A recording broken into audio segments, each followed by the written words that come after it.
அவர்கள் போஜனம் பண்ணின போது இயேசு சீமோன் பேதுருவை நோக்கி, யோனாவின் குமாரனாகிய சீமோனே, இவர்களிலும் அதிகமாய் நீ என்னிடத்தில் அன்பா இருக்கிறாயா என்றார். அதற்கு அவன், ஆமாண்டவரே, உம்மை நேசிக்கிறேன் என்பதை நீர் அறிவீர் என்றான். அவர், என் ஆட்டுக்குட்டிகளை மேய்ப்பாயாக என்றார். இரண்டாம் தரம் அவனை நோக்கி, யோனாவின் குமாரனாகிய சீமோனே, நீ என்னிடத்தில் அன்பா இருக்கிறாயா என்றார். அதற்கு அவன், ஆமாண்டவரே, உம்மை நேசிக்கிறேன் என்பதை நீர் அறிவீர் என்றார். அவர், என் ஆடுகளை மேய்ப்பாயாக என்றார். மூன்றாம் தரம் அப்படியே அவனை நோக்கி, யோனாவின் குமாரனாகிய சீமோனே, நீ என்னை நேசிக்கிறாயா என்றார். கேட்டபடியினால பேதுரு துக்கப்பட்டு, ஆண்டவரே, நீ எல்லாவற்றையும் அறிந்திருக்கிறீர், நான் உம்மை நேசிக்கிறேன் என்பதை நீர் அறிவீர் என்றான். போதும். அல்லேலூயா. ஒரு மனுஷன்கிட்ட பாரு, நேசிக்கிறேன், அன்பு, இது ரெண்டுமே ஒன்று தான், அன்பு தான். இப்போ இயேசு பேதுருக்கிட்ட கேட்குறாரு, யோனாவின் குமாரனாகிய சீமோனே, நீ என்னை நேசிக்கிறாயா, என்கிட்ட அன்பா இருக்கிறாயான்னு. இவங்க எல்லாரிலும் நீ அன்பாகிறாயான்னு கேட்குறாரு. இதான் விஷயம், மேட்ரு தான். நல்லா கவனிங்க. அங்கே நிறைய சீஷர்கள் இருக்கிறாங்க. இயேசு உயிர் தெரிந்த பிறகு இந்த வார்த்தையை கேட்குறாரு. எல்லாரும் இருக்கிறாங்க, நிறைய சீஷர்கள் இருக்கிறாங்க. அப்போ சார், இவர்கள் எல்லாரிலும் நீ என்னிடத்தில் அன்பா இருக்கிறாயா அப்படின்னா, இங்கே வந்தவங்க எல்லாரிலையும் நீ கொஞ்சம் என்கிட்ட அன்பு அதிகமாக காட்டுறியாப்பான்னு. ஆமாம் ஆண்டவரே, நான் உண்மை நேசிக்கிறேன் என்பதை நீர் அறிவி. என்ன கேட்குறாரு? இவர்கள் எல்லாரிலும், முதல் வசனம் அப்படி தானே இருக்குது 15. அவர்கள் போஜனம் பண்ணின பின்பு இயேசு சீமோன் பேதுருவை நோக்கி, யோனாவின் குமாரனாகிய சீமோனே, இவர்களிலும் அதிகமாய் நீ என்னிடத்தில் அன்பாய் இருக்கிறாயா? பக்கத்தில் பார்த்து, இங்கே வந்திருக்கிற எல்லாரிலும் நீ என்னிடத்தில் அன்பாய் இருக்கிறாயா? அதான் விஷயம் கேட்குறேன். அங்கே நிறைய பேர் இருக்கிறாங்க சார், இவங்க எல்லாரிலும் நீ என்கிட்ட அன்பா இருக்கிற அதிகமா அப்படின்னு கேட்குறேன். ஆமாம் ஆண்டவரே, நான் உங்களை நேசிக்கிறேன் ஆண்டவரே. ரெண்டாவது வாட்டியும் அதே கேள்வியை கேட்குறார். சேம் அதே கொஸ்டினை கேட்குறாரு. அவன் ரெண்டாவது வாட்டியும் ஆமாம் ஆண்டவரே, நான் உங்களை நேசிக்கிறேன் ஆண்டவரே அப்படின்றது அவன் சொல்கிறான். மூணாவது வாட்டியும் அப்படியே கேட்டவனா அவனுக்கு ரொம்ப கஷ்டமாயிடுது. என்ன ஆண்டவரே என்னை அப்படி கேட்டீங்க, எல்லா மனசையும் நீங்கள் அறிஞ்சிருக்கிறீங்க, என் மனசில் இருக்கிறத நீங்கள் அறிஞ்சிருக்கிறீங்க, அதனால உங்களுக்கு நல்லா தெரியும் நான் உங்களை ரொம்ப நேசிக்கிறேன் ஆண்டவரே. ஏன் ஆண்டவர் 3 தடவை அவன்கிட்ட கேட்டார்னா, அவன் 3 தடவை ஏற்கனவே மறுதளிச்சிட்டான்.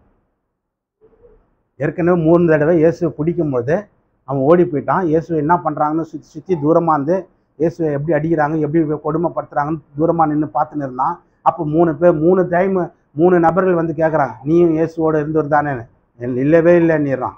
உன்னத்திற்காக உன் பேச்சு கரெக்டாக காட்டுது, இயேசு கூட இருந்த ஆள் தானே நீன்றான்.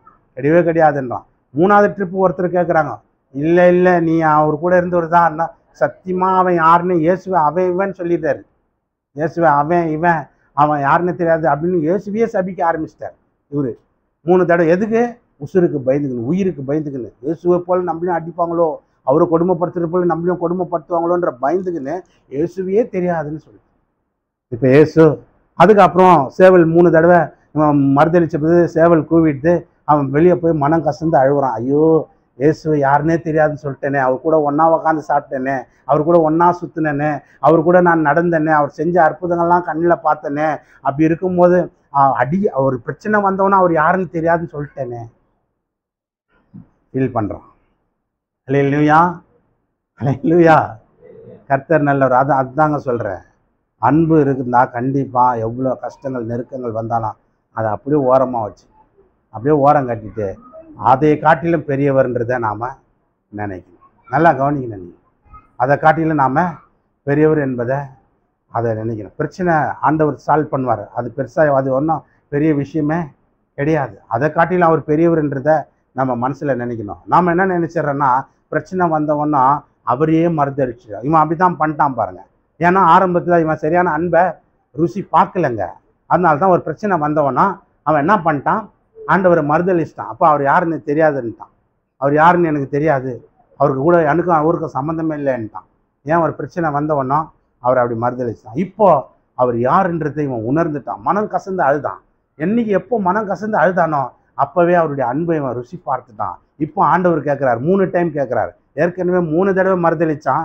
இப்போ அவனை பார்த்து இப்போ கேட்குறாரு, நீ என்னை நேசிக்கிறாயா என்கிட்ட அன்பாக இருக்கிறியான்னு. ஆமாம் ஆண்டவரே, நேற்று நான் அன்பாக இருக்கிறேன். அப்போ தான் சார் என் ஆடுகளை மேய்ப்பியா. இயேசுக்குன்னா ஆடு மட்டும்தான் வச்சுருந்தாரு கிடையாது.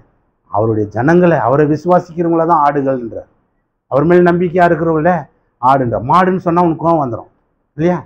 இல்லையாம்மா? இல்லையா? என் மாடை மேய்ப்பியான்னு உன்னை கேட்டான்னா தான் இன்னும் போய் மாடுன்றாரு பாரு.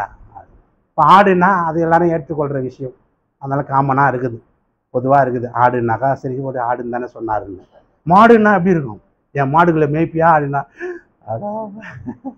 அதனால தான் ஆடுகள்ன்றார். அவர் மேல் நம்பிக்கை உள்ளவர்கள். ஏன்னா அவர் பிரதான மேய்ப்பராக இருக்கிறார், நாம் அவர் ஆடுகளாக இருக்கிறோம் அப்படின்ற. ஆடுகளை மேய்ப்பேன் எப்படி ஒரு நல்ல புல் இருக்கிற இடத்துல மேய்க்கிறானோ, நல்ல தண்ணி, அமர்ந்த தண்ணி, தெளிவான தண்ணி கிட்ட கொண்டு போய் விடுறானோ, அந்த மாதிரி கடவுள் நம்ம வாழ்க்கையில், நம்ம வாழ்க்கை சக்கரத்தை முடிக்கிற வரைக்கும் நல்ல புல் இருக்கிற இடம் மாதிரி நம்ம வாழ்க்கையில் நல்ல செழிப்பு, சமாதானம், சந்தோஷம், சுகம், பலன், ஆரோக்கியத்தை கொடுத்து நடத்துகிறாரோ. இல்லையா? அப்போ பேதுருக்கிட்ட என் ஆடை நீ மேய்க்கிறியா, என் ஆடுகளை மேய்க்கிறியா? ஆமாம் ஆண்டவர். 3 டைம் கேட்குறாரு. ஏன் 3 டைம்னா, ஏன்னா 2 டைம் சொல்லிட்டு 3ஆவது டைம் கோவப்படுறானான்னு பார்க்கலாம். இல்லையா? 2 டைம் சொல்லிவிட்டு 3ஆவது டைம் தான் கோவப்படுறானான்னு பார்க்கலான்னு. அவன் 3ஆவது டைம் சாந்தமாக அவனுக்கு ஃபீலிங் ஆகிடுது. 2 டைம் கேட்டு 3ஆவது டைம் இவனை கேட்டேன்னு வச்சுக்க சொன்னான், ஐயோ நான் உன்னை நேசிக்கன்னு தெரியல உனக்கு. கோவம் வந்து சாப்பிட்டியா அப்படின்னு எங்கள் பொண்ணை ஒரு டைம் கேட்டேன். சாப்பிட்டேன் டாடின்னுச்சு. இன்னொரு டைமும் கேட்டேன், சாப்பிட்டியா இல்லையா சொல்லி, சாப்பாடு அப்படியே இருக்குது அப்படின்னு. சாப்பிட்டேன் டாடி. திருப்பி ஒரு டைம் நான் சாப்பாடு போட ஃபைனல் அதாங்குது, நான் தான் காலி பண்ண போகிறேன் ஃபைனலாக. அப்போ கேட்டேன், நீ சாப்பிட்டியா இல்லையா? கரெக்டாக சாப்பிட்டோன்னு எவ்வளோ தடவை சொல்கிறது விடுங்க. அப்போ 2 டைம் 3 டைம் கேட்டோன்னே அவங்களுக்கு டென்ஷன் ஆகிடுக்கும். வந்து என்ன திருப்பி திருப்பி அதையே கேட்டுனுக்குறா. ஆனால் இவனுக்கு ஃபீலிங் ஆகிடுது, சார் உன்னை நேசிக்கிறேன்றதை நீ அறிவே சார். எல்லா மனசும் அறிஞ்சவர் நீங்கள். மனுஷன் முகத்தை பார்க்குறான் கர்த்தர். அப்போ என் இருதயத்தில் என்ன ஆகுதுன்னு உனக்கு தெரியும் ஆண்டவரே, நான் உன்னை நேசிக்கிறேன் அப்படின்னு. அவதான் அந்த என் ஆடுகளை மேய்ப்பையா.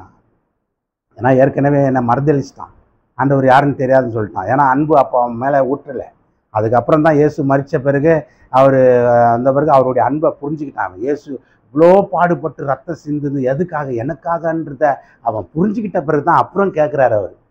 அவன் அன்பை ஊற்றப்பட்டு அந்த அன்பில் அவன் வளர்ந்த பிறகு, அந்த அன்பை ருசி பார்த்த பிறகு தான் அவன்கிட்ட கேட்குறாரு, என்னை நேசிக்கிறான்ன்றவர். அதுக்கப்புறம் அவன் செஞ்ச ஊழியம் இருக்குது பாருங்க, மிக பிரம்மாண்டமான ஊழியத்தை பேதுரு செய்தார். அதனால தான் பேதுருவை இன்னைக்கு உலகம் முழுவதும் ஆர்சியும் சிஎஸ்ஐயும் சொல்கிற ஒரு வார்த்தை, முதல் போப் ஆண்டவர் யாருன்னா பேதுரு தான். முதல் போப் ஆண்டவர் அவர் தாண்டா, பேதுரு தாண்டா அப்படின்னு. ஏன்னா இந்த கல்லின் மேல் என் சபையை கட்டுவேன், பாதாளத்தின் வாசல் இதை மேற்கொள்ளாது. அன்பை ருசி பார்த்துவேன். இயேசுவை அறிந்தவனால தான் சார் எதையும் செய்ய முடியும், எதையும் அவருக்காக எல்லாத்தையும் தைரியமாக நின்று சாதிக்க முடியும் சார். கர்த்தர் நல்லவர். ஹல்லேலூயா. அந்த அன்பை தான் இன்றைக்கு நான் சொல்கிறேன். நம்ம உண்மையிலே ஆண்டவருடைய அன்பு உங்கள் இருதயங்களில் ஊற்றப்பட்டது உண்மைனா, நீங்கள் இயேசுவின் அன்பை ருசி பார்த்தது உண்மைனா, நிச்சயமாக எந்த காலத்திலையும் இயேசுவை விட்டு பின்வாங்கவே மாட்டீங்க. ஹல்லேலூயா. அவருக்காக எதையும் செய்வீங்க, எதையும் சகிப்பீங்க, எதையும் தாங்குவீங்க, அதையும் எல்லாம் மேற்கொண்டு வருவீங்க. கரங்களை தட்டி தேவனை மகிமை. இந்த சபையில் இருந்த ஒரு பெண்ணோட சாட்சி சொல்கிறேன் பாரு. ஒரு வாலிப பெண்ணு, அவங்க பேர் புனிதா. அவங்க வீட்டிலலாம் கல்யாணத்தை பண்ணி அவனை பண்ணி இவனை பண்ணிக்கன்னு சொன்னாங்க. வந்தீங்க அழுவும், ஏதோ என்னென்னமா சொல்கிறாங்க. கர்த்தர் சித்தமானு தான் எனக்கு வேணும் பாஸ்டர் அப்படின்னு. அந்த அம்மா ஒரு நாள் சொல்லுது, எங்கள் அம்மா அப்பா கூட சொன்னாங்க சார், நீ கல்யாணம் பண்ணிடலாம் நான் செத்து போயிடுவேன். நான் சொல்லிட்டேன் செத்துருங்க அப்படின்ட்டேன். சொன்னாங்களாம்மா? அந்த அம்மா சொல்லுது, செத்துருங்க பரவாயில்ல, எனக்கு ஆண்டவர் காரியம் தான் நடக்கணும், ஆண்டவர் விருப்பப்படி தான் நடக்கணும், நல்ல ஒரு கிறிஸ்டின் தான் கிடைக்கணும் மாப்பிள்ளையா அப்படின்னு வைராக்கியமாக இருந்தது. உண்மையில அந்த அம்மாவுடைய வைராக்கியத்தை பார்த்து எனக்கே ஆச்சரியமா. நான் ஒரு டைம் என்னாலேயும் முடியாமல் என்ன பண்ணிட்டேன், அம்மா உங்கள் வீட்டில் சொல்கிற மாப்பிள்ளையை பார்த்து கல்யாணம் பண்ணிக்கம்மா, ஏம்மா அப்படி கஷ்டப்படுறேன். என்ன பாஸ்டர் நீங்கள் இப்படி சொல்கிறீங்க? அப்போ ஆண்டவர் அப்போ ஆண்டவர் நம்புது என்ன வேஸ்ட்டாக போமே? ஆண்டவர் மேலே வச்ச நம்பிக்கை அவள் தானா? அவங்க ஏதோ ஒன்று காட்டுறாங்க, நம்ம ஏதோ ஒன்று கல்யாணம் பண்ணியிருப்போம், என்ன அர்த்தம்? அது இவ்வளோ வைராக்கியமாக இருந்ததுமா அந்த அம்மா. இன்றைக்கும் அந்த சாட்சி சொல்ல பாருங்க. போன டைம் வந்த போது கூட அந்த சாட்சி சொல்லிட்டேன். ஏன்னா அந்த அம்மா அதான் ஆண்டவர் மேலே வச்ச அன்பு. இல்லையா? கொஞ்சம் வயசாகுதே பரவாயில்ல சார், வயசானாலும் என்ன சார், நல்ல மாப்பிள்ளையா கடவுள் கொடுப்பார். அது மாதிரி நிறைய வாலிபவர்கள் கல்யாணம் ஆனவங்கலாம் அவ்வளோ வைராக்கியமாக இருந்தாங்க. வைராக்கியமாக இருக்கிறவங்க தான் ஆண்டவர் பார்க்குறேன். என் உண்மையிலே என் மேலே நீ வச்ச அன்பு வேற லெவலில் மாற்றுது, ஆண்டவர் ஆசீர்வதிக்கிறார். இல்லையா? அதே பாருங்கள்,